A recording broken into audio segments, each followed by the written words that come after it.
அன்பானவர்களே, அன்பு வணக்கங்கள்.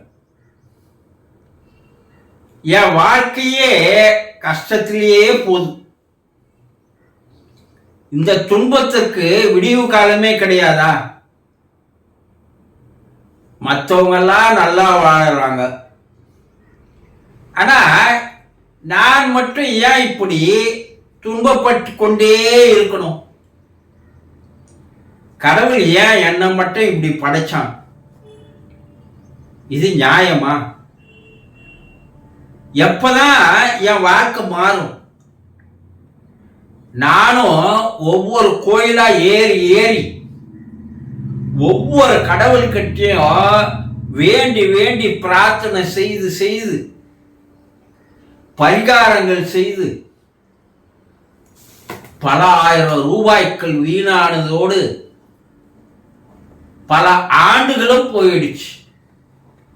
ஆனா நாளுக்கு நாள் என் வாழ்க்கை மேலும் மேலும் கஷ்டத்திலேயே போகுதே தவிர எந்த கடவுளும் கண்ணை திறக்க மாட்டேன்றானே. நான் என்ன செய்யறது?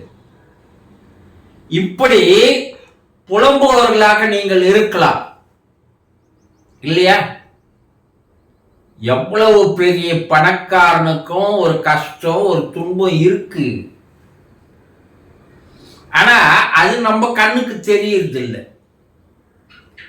அவங்கிட்ட போய் கேட்டீங்கன்னா, பணம் இருக்குங்க, ஆனா என்னால வாய்க்கு ருசியா சாப்பிட முடியலையே. பணம் இருக்குங்க, வசதி இருக்குங்க, ஆனா இரவுல தூக்கமே வரமாட்டேங்குது. இது அவனுடைய கஷ்டம். இப்படி எந்த விதமான கஷ்டங்கள் இல்லாத மனிதர்கள் இந்த உலகத்தில் இல்லை. இறைவனா நீங்க இப்படி இப்படி வாழணும், இவ்வளவு கஷ்டப்படணும், இவ்வளவு துன்பப்படணும், இவ்வளவு வேதனைப்படணும், இந்த கவலையிலேயே நீங்க வாழணும், கண்ணீர் விடணும், கதறி அழணும் அனு எந்த இறைவனாவது செய்திருப்பானா? அப்ப அவன் இறைவன் தானா?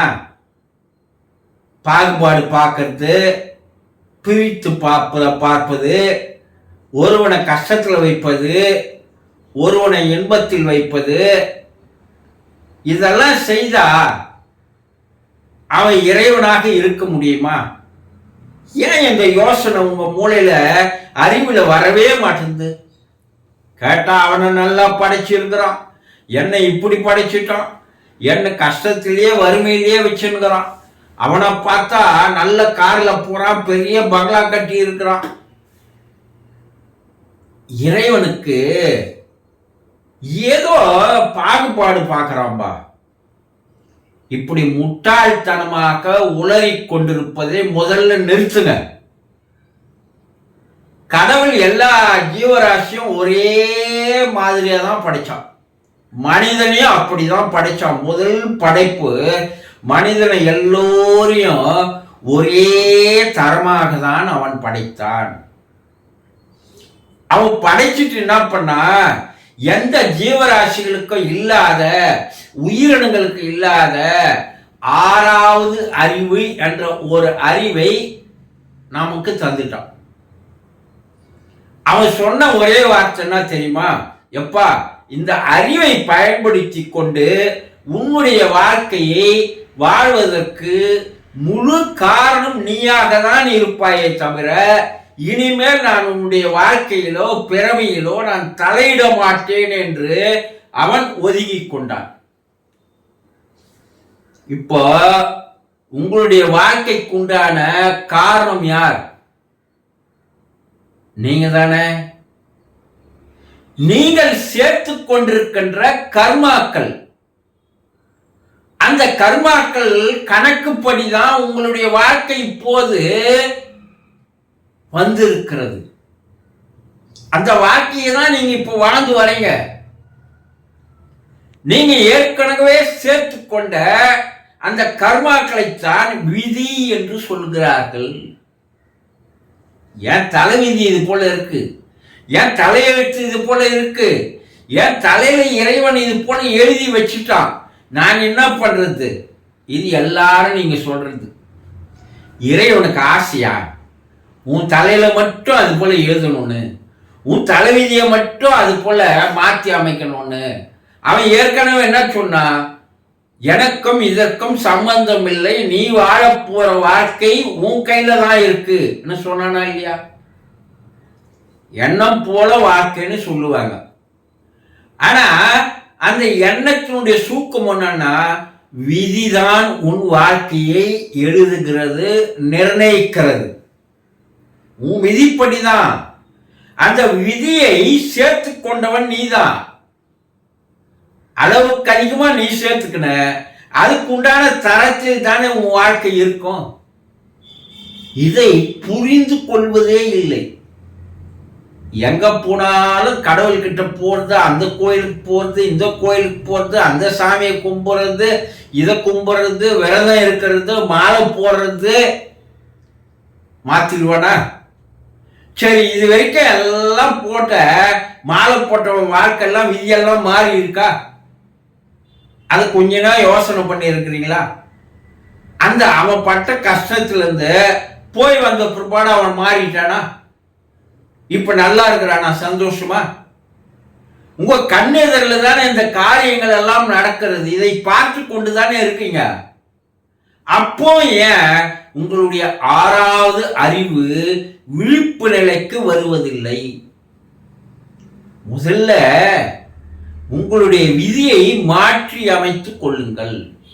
அதுக்கு தான் உங்களுக்கு அறிவு தந்திருக்கிறான், அதுக்கு தான் புத்தியை தந்திருக்கிறான், அதுக்கு தான் சிந்தனையை தந்திருக்கிறான். எல்லாம் உங்ககிட்ட இருக்கு. உங்க விதியை மாற்றி அமைக்கிற ரசவாதம் உங்ககிட்ட இருக்கு. அந்த ரசவாதத்தை நீங்க பயன்படுத்துறதே இல்லை. நீங்க அதை அப்படியே வச்சுட்டு தூங்க விட்டுட்டு அவனை பார்த்து குறைப்பட்டு கொண்டிருந்தா இந்த ஜென்மத்தில் எத்தனை ஜென்மம் எடுத்தாலும் உங்களுடைய வாழ்க்கை மாறாது. இன்னும் மேல மேல மோசமா தான் போயின்னு இருக்கும்.